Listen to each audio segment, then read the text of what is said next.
Cross-cultural parent engagement with Maya Bradford, Christina Curry, and Alexandria Turner.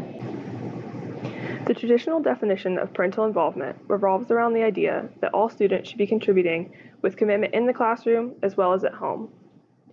We normally think of donating communal goods like tissues, note cards, and pencils, or chaperoning field trips, or holding and attending PTA positions to be traditional roles of parents. But we also tend to expect them to help at home by teaching values and respect, helping with projects and homework, and helping students study. But in reality, not all parents can contribute in all of these ways. Many parents are contributing their support for their students at home with things like homework help and studying, but they aren't able to contribute in the classroom. This type of involvement tends to get downplayed because it's not visible in the classroom, and we tend to value we tend to value donations of goods more highly, even though not all families can help in ways that involve money. Parental involvement tends to be a one-sided relationship with schools. Schools expect high levels of involvement from all parents at all times, but schools make it very difficult for parents to contribute by making meetings, events, and volunteer hours during work hours, and/or by not providing childcare during after-school hours.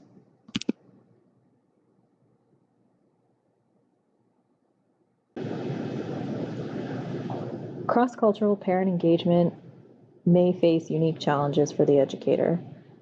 There will possibly be language barriers between the parents and the teachers, and there may be differing priorities for the parents for their students in your classroom.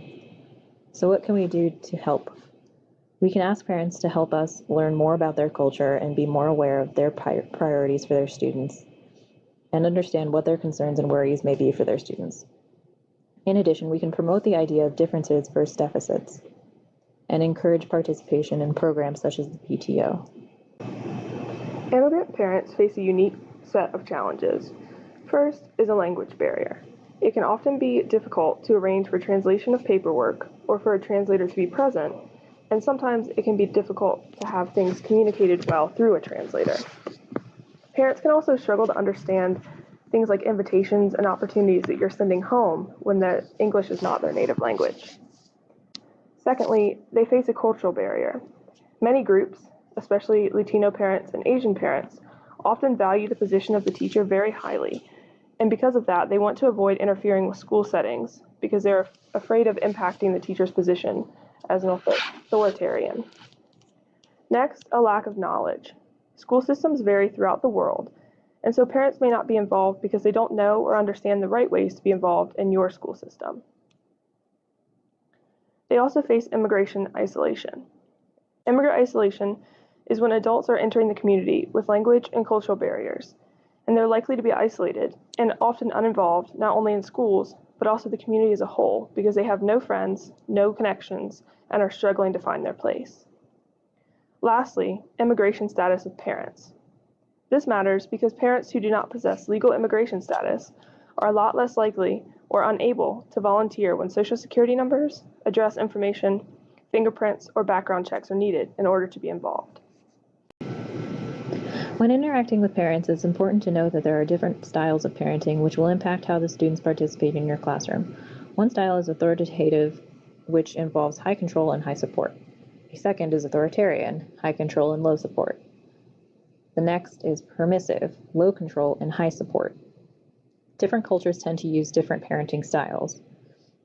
This is not to say that all parents choose to parent the same way. It can be a spectrum, and they can fluctuate over time, with age, or sometimes even between the children. It's important to keep in mind how a parent chooses to parent when considering how to increase involvement. Parent engagement is valuable in many ways. Social competency, dedication to schoolwork, overall academic success, and increased social capital are all examples of student values that increase with parental involvement. In recent years, several studies have also shown that by increasing parent engagement in schools, they have been able to decrease the achievement gap in their students. What educators can do. We can provide materials in multiple languages, be open to authentic face-to-face conversations, be willing to meet when it is convenient for families, make sure communications are non-judgmental, make a continued effort to encourage support, not just at the start of the school year, staff development on cultural differences and community backgrounds, and strive for an involved community outreach to battle against immigration isolation. Conferences are one of the most effective ways to communicate with parents. They can lead to positive and open communicative relationships between the school and home. Sometimes difficult and sensitive information needs to be discussed in order to collaborate and come up with the best solution for the student. Communicating these subjects in a way that allows parents from different cultures to feel comfortable and motivated to be hands-on in their child's education is critical. It is important to note that these tips are valuable for any conference with parents, but are extremely important to build relationships with parents from other cultures. The first step is making sure you have a balance of casual and purposeful conferences throughout the school year. Casual conferences are unscheduled chats that could happen over the phone, through email, or in person. The first casual conference should happen at the very beginning of the school year to introduce yourself, open lines of communication, and to show them that they are a valued part of the process of their child's education. This is also an excellent way to get to know their culture and get to know your students on a deeper level. Purposeful conferences are conferences that are scheduled to talk about a specific subject. These types of conferences require preparation on your part.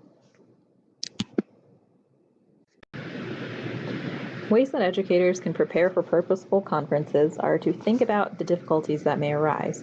Are there language barriers? Are there cultural barriers? All of this should be observed from the previous casual conversation with the parent. This is why it is so important not to wait. After you have assessed the possible barriers, then it is time to decide what is the best way to communicate. Though both parents must be invited, they are not necessarily the only people that may be required to be there. Any significant family member should have the opportunity to be included. Next, it is important to take a good hard look at feelings you hold toward the parent or student and how culture might be affecting that. It is important to not only be culturally aware, but to appreciate cultural differences as well. This includes perceptions of families and family roles and expectations of behavior and academic performance. Another factor to consider is making sure the physical arrangements of the conference are conducive to open communication. For example, removing objects obstructing each other's view and sitting at eye level. Avoiding environments that make the parent feel inferior, such as sitting behind your desk, is important. If possible, have the meeting in a conference room or outside of the school. The delivery of the information must be clear and constructive. This includes avoiding jargon and including descriptive observation and data when communicating issues. At the end of the meeting, a recap of the information should be given and short and long-term goals should be established. It is important to follow up with the parent after the meeting. Communication must be a continual effort. References. Picture references.